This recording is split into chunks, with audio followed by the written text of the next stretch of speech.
on the screen to the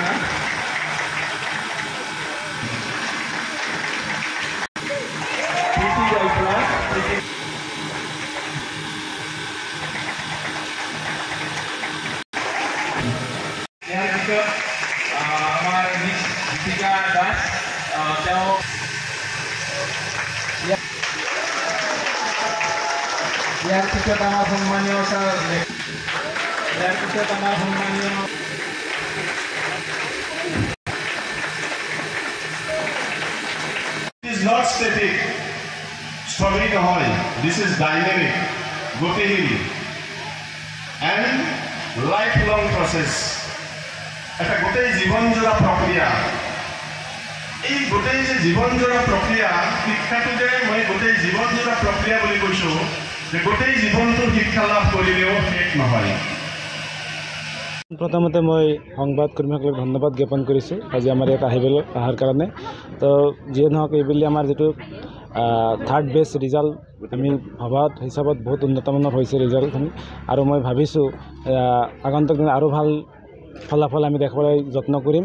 য'ত নেকি আমাৰ 8জন ষ্টুডেণ্টে পৰীক্ষাত দিছিলে, তাৰে ভিতৰত 5জনে ডিষ্টিংশ্যন পাইছে, এজনে ষ্টাৰ আৰু 2জন ফাৰ্ষ্ট ডিভিজন পাবলৈ সক্ষম হৈছে।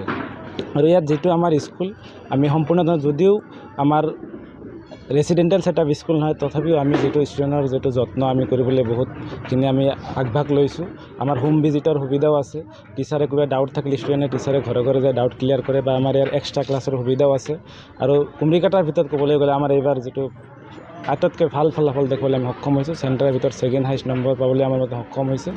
তাৰ লগতে যিটো আমাৰ শিক্ষাৰ যিটো ব্যৱস্থা ইয়াতে আমি যথেষ্ট পৰিমাণে আমি বেলেগ স্কুলৰ তুলনাত আমি বহুত পৰিমাণে দিবলৈ যত্ন কৰোঁ, বা যিবিলাক আমাৰ কিছুমান দুৰ্বল শ্ৰেণীৰ ল'ৰা ছোৱালী থাকিলে আমি তেওঁলোকক এক্সট্ৰা ক্লাছ মিডল ক্লাছৰ জৰিয়তেও বা পেৰেণ্টছ টিচাৰ মিটিং মাতি পেলাই আমি তেওঁলোকক ভাল ফলাফল দিবলৈ যত্ন কৰিছোঁ।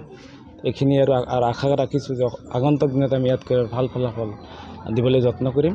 আৰু তাৰ লগতে কুমৰিকাটা অঞ্চলবাসীক আৰু এটা শুভ সংবাদ দিবলৈ আমি ওলাইছোঁ যে অলৰেডি আমাৰ বিল্ডিঙৰ কাম চলি আছে, আৰু অফিচিয়েলি যিখিনি ডকুমেণ্টেৰ প্ৰচিডিউৰ আমি আগভাগ লৈছোঁ। অহাবাৰ আমাৰ 3টা ষ্ট্ৰীমে উপলব্ধ হ'ব, বাণিজ্য, কলা আৰু বিজ্ঞান শাখা আমি অতি শীঘ্ৰে আৰম্ভ কৰিম বুলি আশা ৰাখিছোঁ। ধন্যবাদ। Rising star academy rising star ফেমিলিৰ গৌৰৱে নহয়, কুমাৰিকাটা বা এই অঞ্চলৰ গৌৰৱৰ অনুষ্ঠান এটা। আমি এইবেলি 3 বছৰ অতিক্ৰম কৰিলোঁ যিটো HSLC পৰীক্ষা। এইবাৰ কুমাৰিকাটাৰ ভিতৰতে আমাৰ ৰাইজিং ষ্টাৰে প্ৰথম স্থান অধিকাৰ কৰিছে শিক্ষা ক্ষেত্ৰত, যিটো মানে ৰিজাল্ট আহিছে। টোটেল 8জন ষ্টুডেণ্টে পৰীক্ষা দিছিলে, তাৰে 5জনে ডিষ্টিংশ্যন পাইছে, 1জনে ষ্টাৰ আৰু 2জনে ফাৰ্ষ্ট ক্লাছ পাবলৈ মানে ফাৰ্ষ্ট ডিভিজন পাবলৈ সক্ষম হৈছে। কুমাৰিকাটা ৰাইজৰ মৰম আশীৰ্বাদ আছে, সেইকাৰণে এই অনুষ্ঠানটো আজি এনেকৈ জাকতজিলিত হৈ উঠিছে। মই এই চেগতে সমূহ কুমাৰিকাটাৰ ৰাইজক, এই অঞ্চলৰ ৰাইজক মোৰ আন্তৰিক ধন্যবাদ জ্ঞাপন কৰিছোঁ। ভৱিষ্যতে অহা বছৰ আমাৰ ইয়াতে কুমাৰিকাটাত ছায়েন্স বা কমাৰ্চ এনেকুৱা এতিয়ালৈকে নাই। এখন জুনিয়ৰ কলেজ আছে, হাই ছেকেণ্ডেৰী আছে, তাত আৰ্টছৰ হেৰিটোৱে আছে। গতিকে মই চিন্তা কৰিছোঁ কুমাৰিকাটা ৰাইজৰ যদি আশীৰ্বাদ পাওঁ, নিশ্চয় অহাবেলি আমি ছায়েন্স, কমাৰ্চ আৰু আৰ্টছ এই 3টা ষ্ট্ৰীমে মানে খোলাৰ মানে যোজা কৰিছোঁ আমি। এই ক্ষেত্ৰত অৱশ্যে আমি জানেই আজিকালি মানে মানুহবিলাকে মানে যিটো ব্যৱসায় ভিত্তিক মানে এই অঞ্চলত প্ৰায় ফেমিলিয়ে তেনেকুৱা মানে খুব দুৰ্বল শ্ৰেণীৰ। গতিকে এই ক্ষেত্ৰত যিখিনি ফেমিলিয়ে মোৰ পৰা সহায় বিচাৰে, এই ক্ষেত্ৰত মই বহুত ৰেহাই দিছোঁ আৰু তেনেকৈ আগবাঢ়িছোঁ, আৰু তেনেকৈ মেধাৱ ছাত্ৰ পালি আমি ফ্ৰী হিচাপে পঢ়াই আছোঁ।